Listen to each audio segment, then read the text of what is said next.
Stand up India, digital India, ऐसे कार्यक्रम शुरू किए तो लोगों ने इसके नाम भी नहीं सुना। 115, 120, 150 मैक्सिमम होंगे ऐसे लोग जो इस प्रकार का ट्रांजैक्शन करते हैं।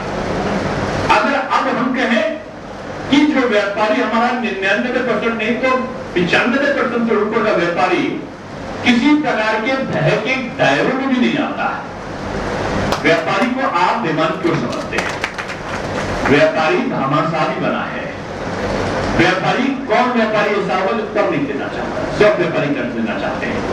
वो केवल एक स्वाभिमान से रहना चाहते हैं कि उनके पास में उनको चोर बनाकर इंस्पेक्टर आए थे, कोई दलाली करने के लिए उनके पास में ना है। आपको ऑफिस के चक्कर लगाने से आप बच रहे हैं। अगर आप सरकार को जो कर आप दोगे, कर बोलेगा, कहां जाएगा? जितना ज्यादा टैक्स सरकार के पास पहुंचेगा, सरकार उतनी ज्यादा समाज के लोगों की भलाई के लिए उन पैसों को लगाएगा। यानी आपने घर बैठे हुए पुण्य को कमा लिया है, आपने देश की निर्माण में अपना योगदान सुनिश्चित कर दिया है।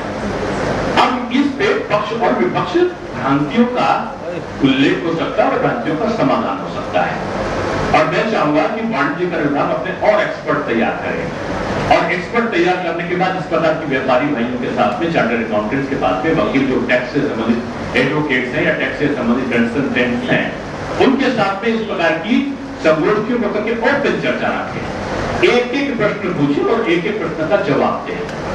मैं समझता हूं जीएसटी वरदान है, और ये वो वरदान है जो 5 से 6% तक उत्तर प्रदेश की जो जीडीपी है वो 5 से 6% से ऊपर कभी नहीं पड़ा। मैक्सिमम वो 6 को छूता हुआ दिखाई पड़ा कुछ वर्षों पहले।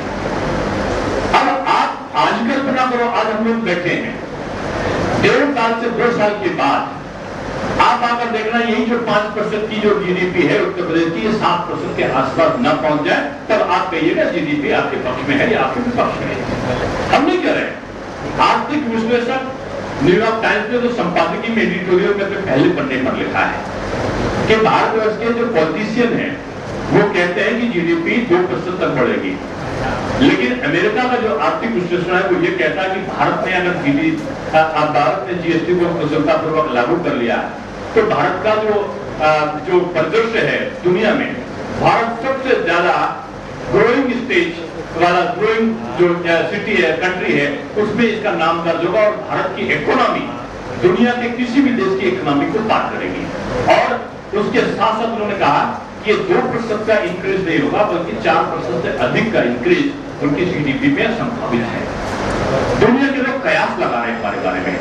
भारत सुपर पावर बनेगा, भारत आर्थिक रूप से संपन्न बनेगा, और उसका कारण जैसे कि जीएसटी को लागू करने जा रहे हैं। मैं इसके पक्ष का व्याख्यान देने के लिए नहीं आया। आप सबके समझ में आगरा एक समय का समृद्धता का एक सूचक यंत्र के रूप में काम करने वाला शहर रहा है। यहाँ पर लघु उद्योग की चिंता जो हमारे बंधु ने दिखाई है, आप निश्चित रहो, अगर जीएसटी के द्वारा सबसे ज्यादा लाभ कहीं कोई होने वाला है तो लघु और जिसको कहते हैं सीमांत उद्योग हैं, जो छोटे अति लघु उद्योग हैं, उनको सबसे बड़ा फायदा इसमें मिलने वाला है।